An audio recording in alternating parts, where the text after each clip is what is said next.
நாட்டுக்காக உழைப்பதற்கே அண்ணா பிறந்தார்.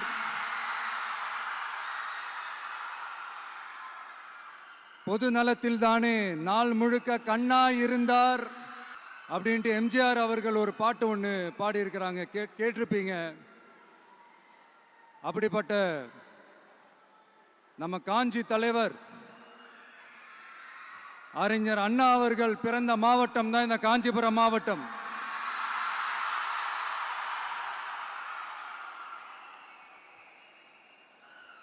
தன்னுடைய வழிகாட்டின்றதுனாலேயே தான் ஆரம்பிச்ச கட்சியினுடைய கொடியில அறிஞர் அண்ணா அவர்களை வச்சவர் எம்ஜிஆர். ஆனா அறிஞர் அண்ணா அவர்கள் ஆரம்பிச்ச அந்த கட்சியை அதுக்கப்புறம் கைப்பற்றினவங்க என்னெல்லாம் பண்றாங்கன்னு நான் சொல்லிதான் உங்களுக்கு தெரியணுமா என்ன?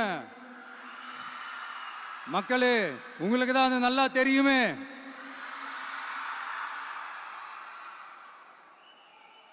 தனிப்பட்ட முறையில் எங்களுக்கும் அவங்களுக்கும் எந்த பிரச்சனையும் கிடையாதுங்க.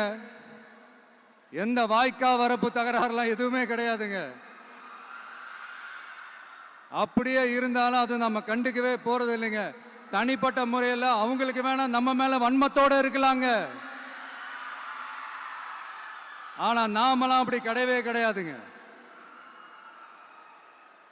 ஆனா உங்களை என்ன நம்ம எல்லாரையும் பொய் சொல்லி நம்ப வச்சு ஓட்டு போட வச்சு ஏமாத்தினாங்கல்ல,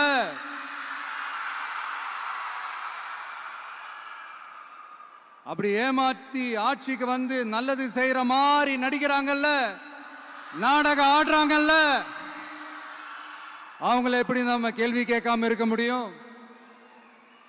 அதனால அவங்கள நம்ம கேள்வி கேட்காம விட போறதே இல்லை.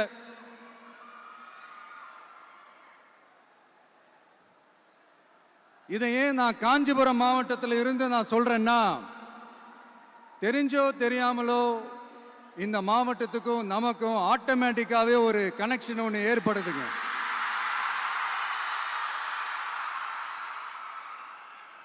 ஏன்னா நம்மளுடைய முதல் கள பயணத்தை தொடங்கினதே பரந்தூர்ல இருந்து தான்.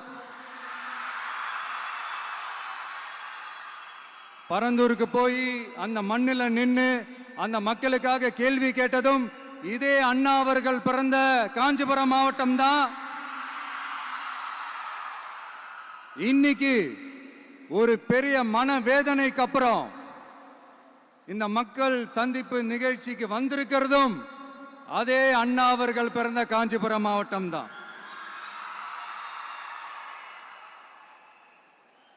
அதனால நமக்கு எல்லாமும் கொடுத்த நம்ம மக்களுக்காக எல்லா நல்லதையும் செய்யணும். அதுவும் சட்டப்பூர்வமாக செய்யணும், அங்கீகாரத்தோட செய்யணும், அதிகாரப்பூர்வமாக செய்யணும், ஒட்டுமொத்த தமிழ்நாட்டு மக்களுக்கும் செய்யணும், ஒரே மாதிரி செய்யணும், ஒரே எண்ணத்தோட செய்யணும். அந்த ஒரே லட்சியத்தோட தான் நாம் அரசியலுக்கே வந்திருக்கிறோம். அதனாலதான் மக்களிடம் செல் அப்படின்னு சொன்ன அண்ணாவை கையில் எடுத்தோம். அவங்க சொன்ன மாதிரி மக்களை நோக்கி போறோம். ஆனா மக்களிடம் செல்னு சொன்ன அண்ணாவை மறந்தது யாரு? அந்த கட்சியினுடைய தலைவர் தமிழ்நாட்டு முதல்வர் சொல்றாரு, நமக்கு கொள்கை இல்லையா. எப்படி? நமக்கு கொள்கை இல்லையா? பிறப்புக்கும் எல்லா உயிருக்கும்னு ஒரு அடிப்படை கோட்பாட்டை நம்ம கட்சியினுடைய ஒரு முக்கிய கோட்பாட்டை அறிவிச்ச நமக்கு கொள்கை இல்லையா? எல்லாருக்கும் எல்லாமும் கிடைக்கணும், சமூக நீதி கிடைக்கணும், அந்த சமூக நீதி உண்மையான சமூக நீதியா இருக்கணும், சாதி வாரி கணக்கெடுப்பு நடத்தணும்னு ரொம்ப ஸ்ட்ராங்கா சொன்ன நமக்கு கொள்கை இல்லையா? CAA அறிவிச்சதுக்கு அப்புறம் அப்ப நம்ம கட்சி ஆரம்பிக்கிறதுக்கு முன்னாடியே எதிர்த்த நமக்கு கொள்கை இல்லையா? வகுப்பு சட்டத்தை எதிர்த்து உச்ச நீதிமன்றத்துக்கு முதல்ல போன நமக்கு கொள்கை இல்லையா? நீட்ட வந்தா ஒழிச்சிருவேன், நீட்ட வந்தா அழிச்சிருவேன் ஆட்சிக்கு வந்தவனே ரத்து செய்யறதே நீட்டை தான் அப்படி இப்படின்னு கதையெல்லாம் விடாம கல்விய மாநில பட்டியலில் சேர்க்கணும்னு சொன்னதோட மட்டும் இல்லாம அதுக்கு ஒரு இடைக்கால தீர்வை சொன்ன நமக்கு கொள்கை இல்லையா? சமத்துவம் சம வாய்ப்புன்னு ரொம்ப ஸ்ட்ராங்கா சொன்ன நமக்கு கொள்கை இல்லையா? இப்படி கொள்கையை வெறும் பேச்சில மட்டுமே பேசிக்கிட்டு எல்லா கொள்கையும் அண்டர் கிரவுண்ட்ல அடக்கி வச்சுக்கிட்டு என்னமோ இவங்களுக்கு மட்டும்தான் எல்லா கொள்கையும் குத்தகைக்கு எடுத்த மாதிரி. இவங்க கொள்கையே கொள்ளை தானே. எப்படி? இவங்க கொள்கையே கொள்ளை தானே. இதெல்லாம் மக்களுக்கு யாருக்கும் தெரியாதுன்னு நினைச்சிட்டு இருக்கீங்களா?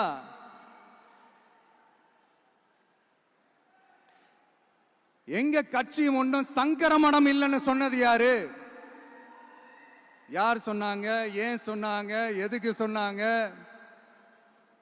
இப்போ உங்க கட்சியில என்ன நடந்துகிட்டு இருக்குது அதையும் கொஞ்சம் யோசிச்சு பாருங்க, இதையும் கொஞ்சம் யோசிச்சு பாருங்க. அதனால பாப்பா, பவள விழா பாப்பா, நீ பாசாங்கு காட்டாத பாப்பா. நீ நல்லவர்கள் போல் நடிப்பதை பார்த்து நாடே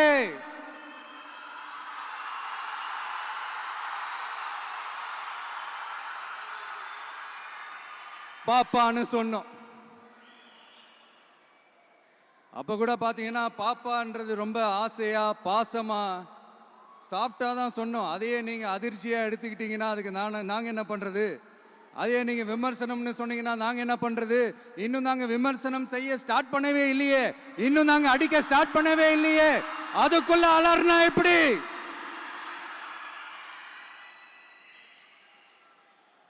அதனால உங்க அரசவை புலவர்கள் யாராவது இருந்தாங்கன்னா கர்ச்சீஃப் எடுத்து அவங்க கண்ணீரை துடைத்து விடுங்கள்.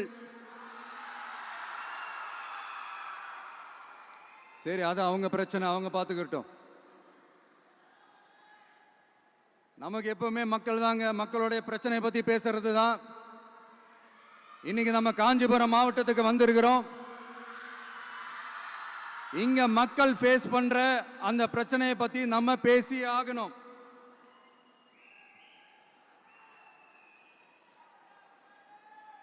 இந்த காஞ்சி மண்ணை வாழ வைக்கிற ஜீவ நதி பாலாறு, உயிர் நதி பாலாறு. இந்த மக்களோட உயிரோடவும் ரத்தத்தோடும் கலந்து ஓடுவது பாலாறு. அந்த பாலாறை இன்னைக்கு பெரியார் பெயரையும் அண்ணா பெயரையும் சும்மா பேருக்கு வச்சுக்கிட்டு ஆட்சி நடத்துறவங்க என்ன பண்றாங்க தெரியும்ல? சுரண்டிட்டாங்க, கொள்ளையடிச்சிட்டாங்க, நாசம் பண்ணிட்டாங்க, மோசம் பண்ணிட்டாங்கன்னு இன்னும் என்ன வேணாலும் சொல்லலாம். ஆக மொத்தம் அழிச்சிட்டாங்க.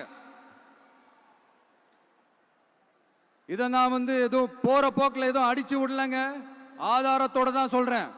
அனுமதிக்கப்பட்ட அந்த லெவலை தாண்டி 22,70,000 யூனிட் மணலை கொள்ளையடிச்சிருக்கிறாங்க. ஆக மொத்தம் இதுல அவங்க அடிச்ச கொள்ளை எவ்வளவு தெரியுமா? ரொம்பலாம் இல்ல, கம்மி தான். 4,730 கோடி. கம்மி தான் இல்ல?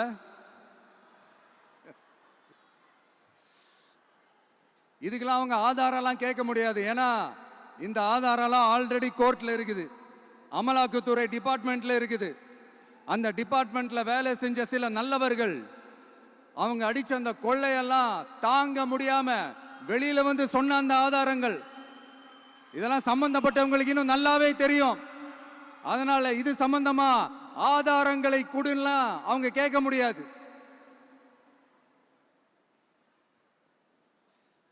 மணலை கொள்ளையடிச்சா நீர்நிலைகள் அழியும், ஏரி குளம் கண்மா எல்லாம் அழியும்.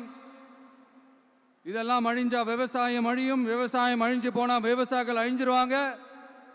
ஆக மொத்தம் நாம எல்லாரும் மொத்தமா அழிஞ்சு போக வேண்டியதுதான். இப்படி மேல இருந்து கீழே வரைக்கும் ஒரு கட்சியை சிண்டிகேட் போட்டு கொள்ளையடிக்கிறத கேள்விப்பட்டிருக்கிறீங்களா மக்களே? இதே காஞ்சிபுரத்தோட உலக பெருமை நம்ம பட்டும் கைத்தறி துணியும் அதை தயாரிச்சு கொடுக்கிற கைத்தறி நெசவாளர்களும் தான். காஞ்சிபுரம் பட்டுன்னு சொன்னா உலகத்துக்கே தெரியும். ஆனா அதை தயாரிச்சு கொடுக்கிற நெசவாளர்கள் நிலை என்ன தெரியுமா? வறுமை, துன்பம், கந்துவட்டி கொடுமை. பட்டு கைத்தறிக்கு கூட்டுறவு சங்கங்கள் இருக்கு, பருத்தி கைத்தறிக்கும் கூட்டுறவு சங்கங்கள் இருக்கு. சுமார் 40,000 பேர் அதில் உறுப்பினர்களா இருக்கிறாங்க. அது போக சாய தொழில், தறிப்பட்டறை தொழில் இதை நம்பி 40,000 குடும்பங்கள் இருக்கு. ஆனா அவங்களோட ஒரு நாள் கூலி எவ்வளவு தெரியுமா? வெறும் 500 ரூபா தான். அதை கொஞ்சம் அதிகப்படுத்தி கொடுங்கன்னு போராடி போராடி பார்த்து ஒன்றும் நடக்கல. இதோட அவங்க கஷ்டம் முடிஞ்சுதா? வடகிழக்கு பருவமழை அந்த 500 ரூபா கூலிக்கு வேட்டு வச்சிடுச்சு. எப்படி விவசாயிகள் டெல்டா மாவட்டங்களில் மழையால பாதிக்கப்பட்டாங்களோ, அவங்கள கண்டுக்காம எப்படி இந்த அரசாங்கம் கைவிட்டுடுச்சோ, அதே மாதிரிதான் நம்ம கைத்தறி நெசவாளர்களும் மழையால பாதிக்கப்பட்டிருக்கிறாங்க. அடுத்து இந்த காஞ்சிபுரம் மாவட்டத்தோட பஸ் ஸ்டாண்டு 60 வருஷத்துக்கு முன்னாடி கட்டினதான்.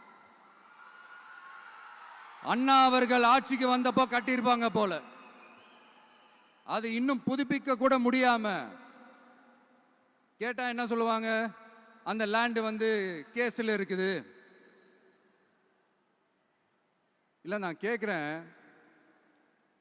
ஒரு கவர்மெண்ட்னால வேற ஒரு நல்ல இடத்தை தேர்வு செஞ்சு ஒரு பஸ் ஸ்டாண்ட் கட்டி தர முடியாதா?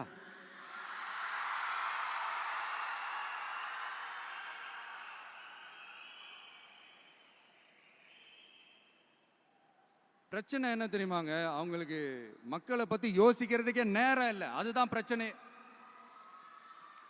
அடுத்து பாலாஜாபாத் பக்கத்துல அவலூர் ஏரி இருக்கு.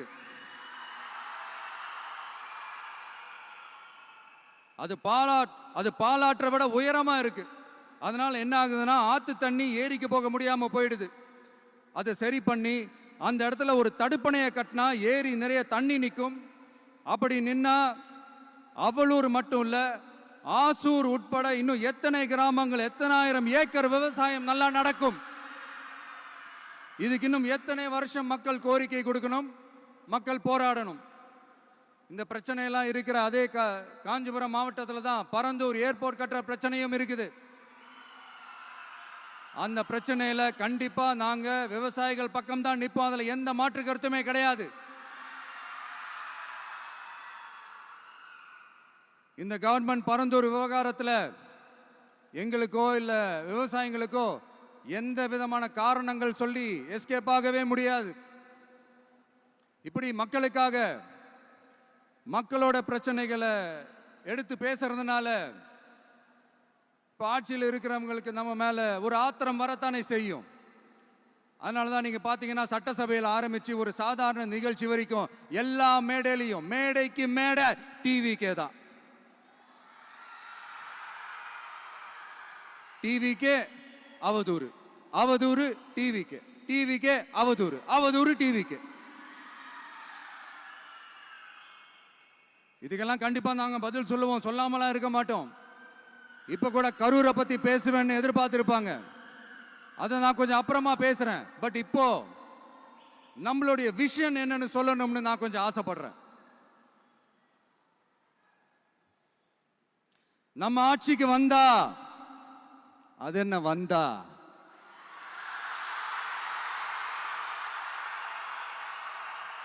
வருவோம். மக்கள் கண்டிப்பா நம்மளை வர வைப்பாங்க. மக்களுக்கான ஆட்சியை மக்களே விரும்பி வர வைக்கத்தானே செய்வாங்க.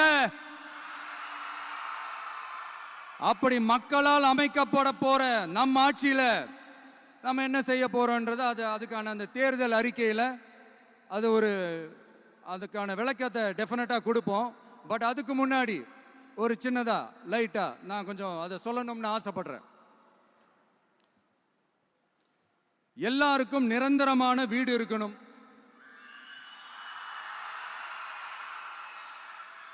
ஒவ்வொரு வீட்டுக்கும் ஒரு மோட்டார் சைக்கிள் வாகனம் உறுதியா இருக்கணும். காரும் தான் லட்சியம். அதுக்கான வசதி வாய்ப்பை உருவாக்குற அளவுக்கு பொருளாதார வளர்ச்சிக்கு வழியை உண்டாக்கணும். ஒவ்வொரு வீட்டில் இருக்கிற ஒவ்வொருத்தரும் மினிமம் டிகிரி படிச்சிருக்கணும்.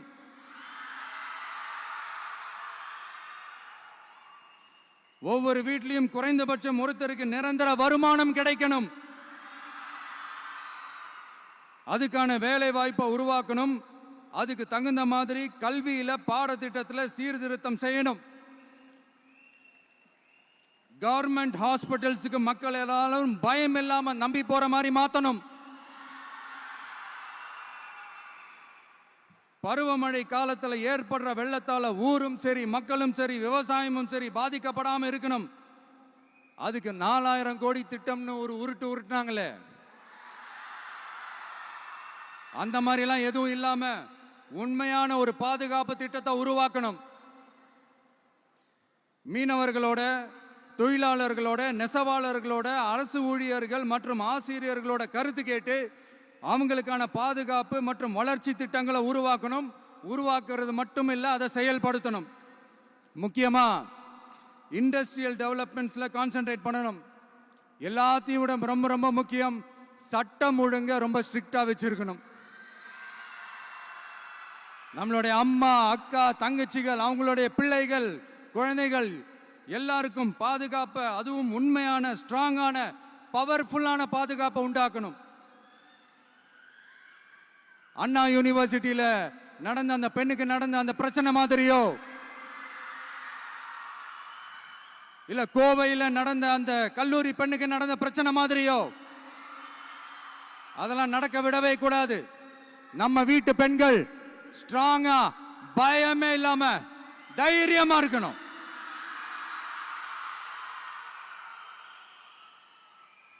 இதை எப்படி செயல்படுத்த போறோன்றது முன்னாடி சொன்ன மாதிரி நம்மளுடைய தேர்தல் அறிக்கையில் அதுக்கான விளக்கத்தை ரொம்ப டீட்டெயில்டாக கொடுப்போம். நான் சும்மா மற்றவங்க மாதிரி அவங்கள மாதிரி எல்லாத்தையும் அடிச்சு விட்டுட்டு ஏமாத்துற வேலையெல்லாம் இங்கே கிடையாது நம்ம கிட்ட. நான் மறுபடியும் சொல்றேன், நம்ம அரசியலுக்கு வந்தது உங்களுக்கு நல்லது நல்லது நல்லது மட்டுமே செய்யறது தான்.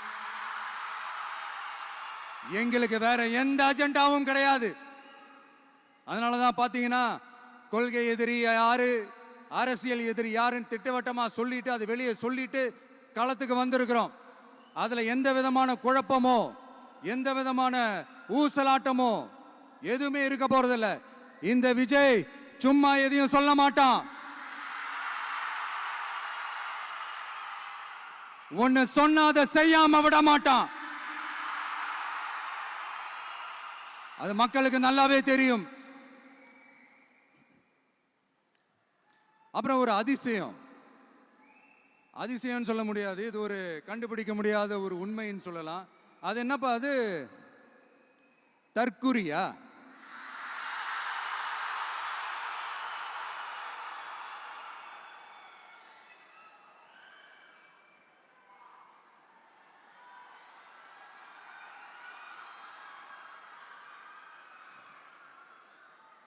நம்ம டிவிகேக்கு சப்போர்ட் பண்ற கோடிக்கணக்கான லட்சக்கணக்கான மக்கள், நம்மளுடைய நண்பிகள், நம்மளுடைய ஜென்சி கிட்ஸ் எல்லாரையும் தற்குறிகள்னு சொல்லி வாங்கி கட்டிக்கிட்டு இப்போ அவங்களாம் தற்குறி எல்லாம் கிடையாது, அப்படியெல்லாம் அவங்கள கூப்பிடாதீங்க, அவங்க சங்கிகள்லாம் கிடையாது, அப்படியெல்லாம் அவங்கள கூப்பிடாதீங்கன்னு சொல்லி ஒரு குரல். யாருடா அந்த குரல் அப்படின்னு பார்த்தா, இப்ப ரீசெண்டா அறிவு திருவிழான்னு ஒண்ணு நடத்தினாங்கல்ல, சாரி அவதூறு திருவிழா. அதுல அவங்க தலைமையே குழப்பற மாதிரி, அறிவு கண்ணை திறந்து வைக்கிற மாதிரி ஒருத்தர் பேசியிருக்கிறார். அவர் யாருன்னா அது அவங்களோட எம்எல்ஏவே. அந்த எம்எல்ஏ யாருன்னா நம்மளுடைய கொள்கை தலைவர்கள் ஒருத்தரான மக்கள் சேவகர் அஞ்சலை அம்மாளோட சொந்தக்காரர். என்னடா இது இப்படி ஆகி போச்சு, டிவிகேக்கு சப்போர்ட் பண்ற மாதிரி நம்ம கட்சியிலிருந்தே ஒரு குரல் வருதுன்னு சொல்லி தலைமையில ஃபுல்லா கன்ஃபியூஷன். அந்த கன்ஃபியூஷன் இதோட நிக்காது, அந்த ஆதரவு குரல் அந்த ஆதரவு குரல் ஒரு வீடு விடாம, ஒரு இடம் விடாம, எல்லா இடத்திலையும், எல்லா வீட்லயும் இன்னும் பலமா எதிரொலிக்குதான் இல்லையான்னு பாருங்க. சும்மா பிளாஸ்ட் பிளாஸ்ட் தான்.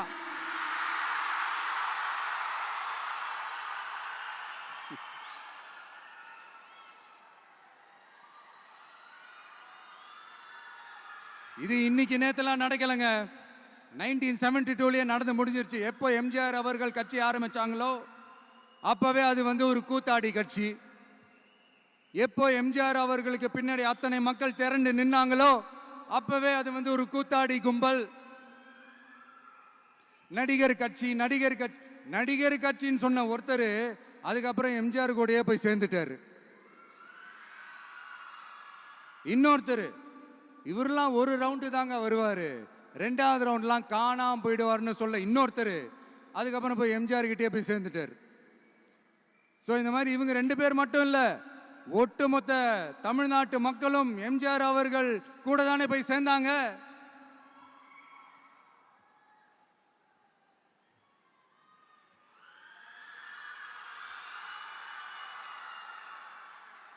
அதனால இது வரலாறு. இந்த வரலாறு நம்மளை விட அவங்களுக்கு இன்னும் நல்லாவே தெரியும். அதனால தான் பார்த்தீங்கன்னா 53 வருஷமா அதே கதறல்கள். கூத்தாடி கூத்தாடி கூட்டம், நடிகர் கட்சி நடிகர் கூட்டம். இப்படி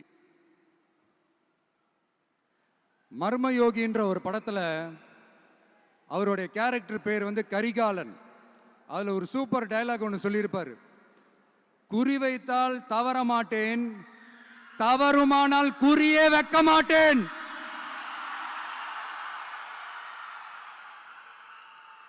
இதெல்லாம் யாருக்கு சொல்றோம், எதுக்கு சொல்றோம்னு புரிய வேண்டியவங்களுக்கு புரிஞ்சா நல்லா இருக்கும்.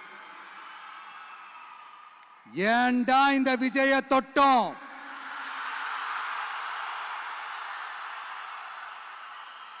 ஏண்டா விஜய் கூட இருக்கிற அந்த மக்களை தொட்டோம் நினைச்சு நினைச்சு நினைச்சு ஃபீல் பண்ண போறீங்க.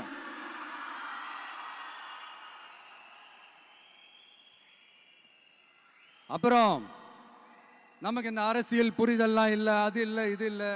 அப்புறம் நான் கேட்கிறேன், மக்கள் எல்லாரும் உங்களுக்கு தற்குறிகளா?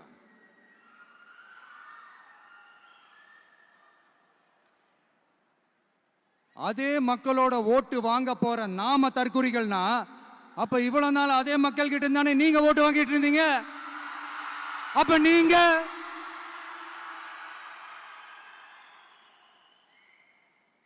அந்த மக்களுக்கு நீங்க காட்டுற மரியாதையும் நன்றியும் இதுதானா?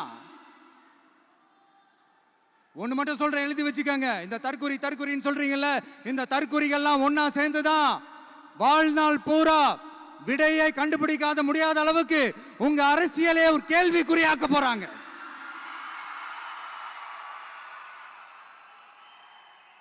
இவங்கெல்லாம் யாரும் இங்க தற்குறிகள்லாம் கிடையாது. இவங்க எல்லாரும் தமிழ்நாட்டு அரசியலோட ஆச்சரியக்குறி. இவங்க எல்லாரும் தமிழ்நாட்டு அரசியலோட அந்த மாற்றத்திற்கான அறிகுறி. சும்மா லாஜிக்கே இல்லாம தற்குறி.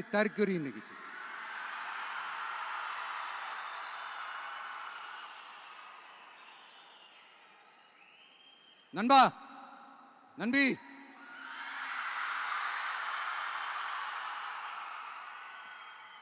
எல்லா மேடையிலும் ரிப்பீட்டடா ஒரு விஷயம் நான் சொல்லுவேன்ல, இப்ப நீங்க சொல்லுங்க. ஒண்ணு, இன்னொன்னு, ரிப்பீட்.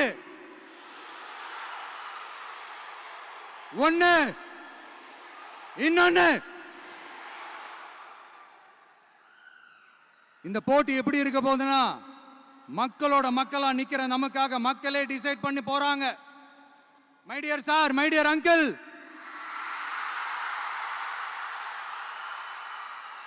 ஆல்ரெடி டிசைட் பண்ணியாச்சு.